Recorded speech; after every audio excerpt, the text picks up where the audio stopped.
Welcome back to the deep dive. So today we're stepping onto the mat, figuratively speaking. We're looking way beyond just the punches and kicks. We're really trying to unpack the philosophy of martial arts as a training ground for your mind, your spirit, your character. Yeah, our sources today, they give us a pretty fascinating stack. It covers everything from, traditional Shotokan karate principles right up to the mental game and modern stuff like MMA. Our mission really is to distill what we found about how arts like judo, taekwondo, boxing, how they actually become catalysts for deep personal development, moving way past just physical fighting. Exactly. And that transformation, that focus on the self, that's really the philosophical core, isn't it? The surface goal might seem like winning a match, but the ultimate aim, that's internal. It's perfectly captured, I think, in that quote from Gichin Funakoshi, the founder of Shotokan Karate. Oh, right, the one about character. Yeah. He said, "The ultimate goal of karate lies not in victory or defeat, but in perfection of the practitioner's character, the real opponent, the real challenge. It's always overcoming yourself." That's a really fundamental shift in perspective, isn't it? Yeah. Okay, so if the ultimate goal is perfecting character, let's unpack how these systems actually do that. Starting with, I guess, the absolute cornerstone of all combat training, discipline. Just relentless training, clear rules, respecting the instructor. It is, and that's where I think a common misconception pops up. People see the structure, the hierarchy, the repetition, and they think, oh, it's just blind obedience. But it's designed really to build self-mastery. You're not just following orders. You're training your own mind to control impulses, to focus. You choose to show up. You choose the effort, the integrity. Okay, but how does the practice itself make sure it's self-control and not just, going through the motions? How do you make that internal distinction? Well, often by embedding specific ethical frameworks right into the physical stuff. Look at Taekwondo. From day one, pretty much, you're taught 5 key principles: courtesy, integrity, perseverance, self-control, and indomitable spirit. You can't just be good physically. You have to embody these ideas. Every time you practice a form or a technique, you're kind of reinforcing that moral structure within yourself. That sounds like a really powerful way to make abstract values feel Yeah. concrete, Yeah. tangible. Totally. Or think about judo, the gentle way. Jigoro Kano's philosophy for it demands both maximum efficiency, getting the technique right, and mutual benefit. You literally can't succeed in judo without a partner. So that forces collaboration, empathy, respect. You have to treat others well for your own training to even work. Right. So if you manage to stick with that discipline, showing up, staying focused, respecting the code, our sources seem to say these values start to bleed into your whole life. It becomes a lifestyle. They absolutely do. And that's where this knowledge gets really relevant for you, the listener. That ability to show up even when you're tired or don't feel like it, or, sticking with a tough project. That's character strength you've honed on the mat. That discipline translates directly. You get perseverance at work, clarity in your studies, maybe better self-control in relationships.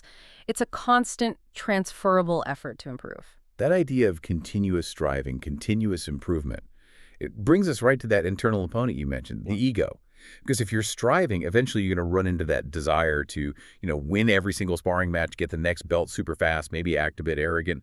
The ego seems like the main hurdle. Oh, for sure. And martial arts traditions have these, brilliantly simple ways to keep the ego in check, often through rituals that seem basic on the surface. Take the bow, the rei. You do it before and after every single interaction with your teacher, with a training partner. It's a constant physical reminder of humility. And you're constantly shown that the black belt isn't the end point. Everyone, even the most senior masters, they're still considered students in what they call life's dojo. That understanding just makes arrogance really hard to sustain if you're genuinely buying into the principles. Yeah, that's fascinating because so much of modern sport seems to celebrate the opposite, right? The big talk, the supreme confidence. But then you have figures like Bruce Lee really emphasizing that internal battle. He was incredibly clear on that point. Lee saw the art almost purely as a tool for self-insight. He famously said a strike or a kick is not for knocking the opponent out, but for knocking the ego, fear, and inner limitations out of oneself. The person in front of you is just like a catalyst for your own internal discovery. Okay, but I have to ask, how does this square with something like high-level MMA, where winning is, pretty much everything? Doesn't that intense competition kind of contradict the whole character perfection idea? It definitely creates a tension, yeah.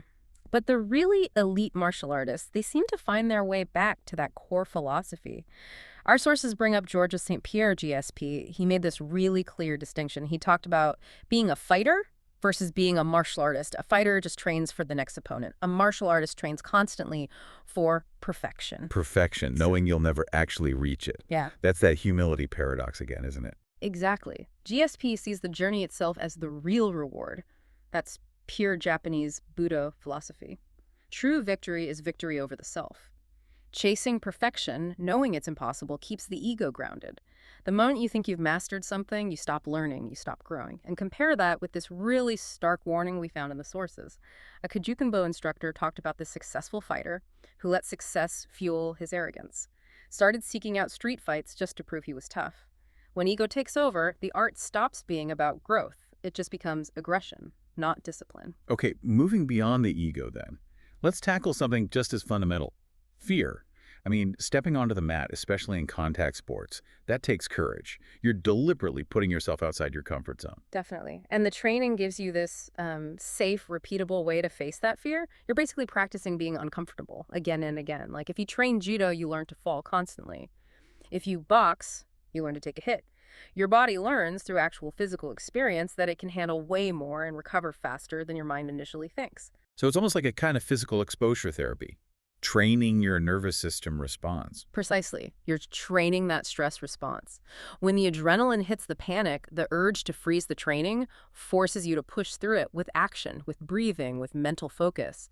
A lot of traditional arts actually build in short meditation periods, mokuso, specifically to train the mind to switch between that intense action and calm stillness really quickly. That kind of focus, it sounds like you're chasing a very specific mental state. You are. And it leads straight to this Zen concept called mushin. It literally translates to no mind, which doesn't mean you're mindless or empty-headed. It means your consciousness isn't stuck. It's not frozen by doubt or overthinking. You react spontaneously from instinct honed by thousands, millions of repetitions. Like achieving a flow state, but under intense pressure. That's a good modern way to put it.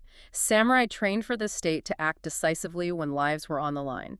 In the dojo, whether you're sparring or doing a solo form, a kata, you're training to quiet that inner voice, the one that whispers, "What if?" or "I can't do this." That reminds me perfectly of that famous quote from the boxing trainer Kustamado. Oh, yeah, he put it so well. The hero and the coward feel the same fear. The hero acts on it. The coward runs from it. The training doesn't get rid of the fear. It helps you cultivate the hero response. And the idea is, if you can handle confrontation on the mat, you gain the confidence to handle stressful situations in everyday life. Maybe a difficult conversation, public speaking. You learn how to find your inner stance, your composure. Let's pivot a bit now towards the maybe deeper, more meditative side.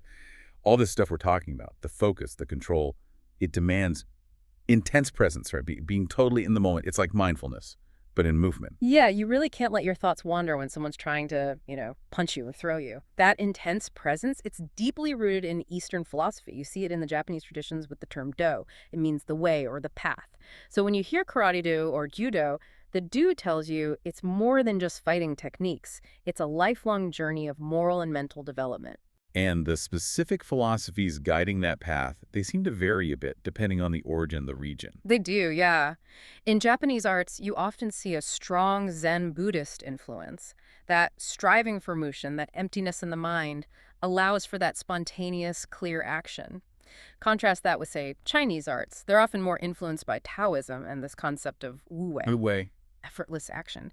Sounds lovely and simple, but I bet actually achieving it is incredibly hard. Oh, it requires immense preparation. Like, think of a world-class musician playing something that looks effortless. That effortlessness, that wu wei, it's only possible because of years and years of disciplined practice that's become totally second nature.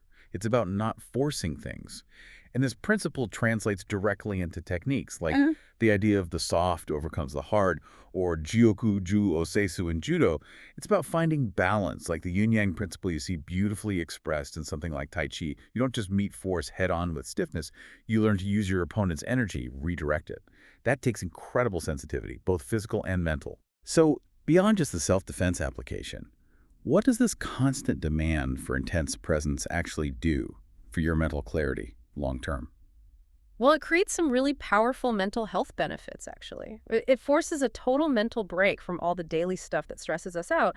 When you're fully focused on a sparring match or a kata, You literally can't be worrying about your rent or that work deadline. That enforced presence is a kind of active stress reduction. And maybe more importantly, the whole process of constantly refining techniques over and over, that's a deep form of what they call embodied cognition. You learn directly how your mental state affects your physical performance. You notice, for example, okay, when I feel panicked, my technique gets stiff and clumsy. And then you learn, but if I take a deep, calm breath, I can stabilize my nerves, my technique smooths out. Your body teaches your mind lessons that just thinking about them can't quite capture.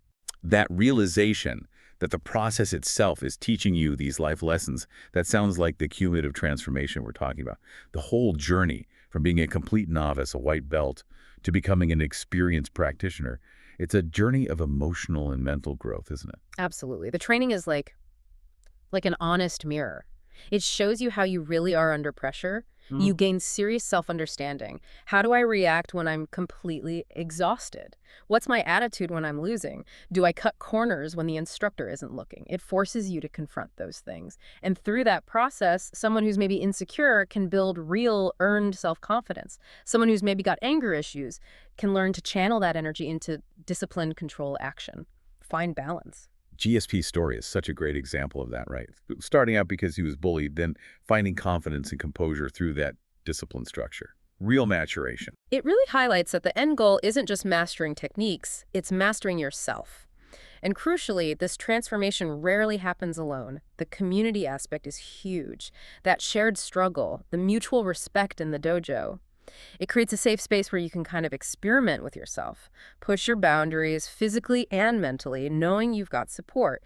It's a collective journey towards individual growth.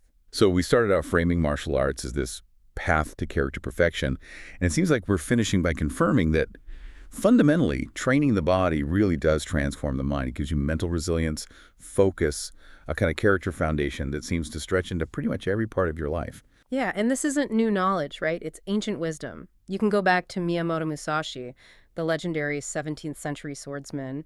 He advised people centuries ago to essentially know others' ways, but first know your own way. Martial arts training is really embodied wisdom. It's a system where practical physical experience forces you to confront your limits, your fears, your ego. And in doing so, it helps you make your own character your most effective tool, your most finely tuned weapon. That's a profound thought to end on. So if you're listening and looking for structure or resilience, or maybe just a deep way to practice mindfulness in action, Yeah. perhaps finding your own way, your own D is the next step in your deep dive.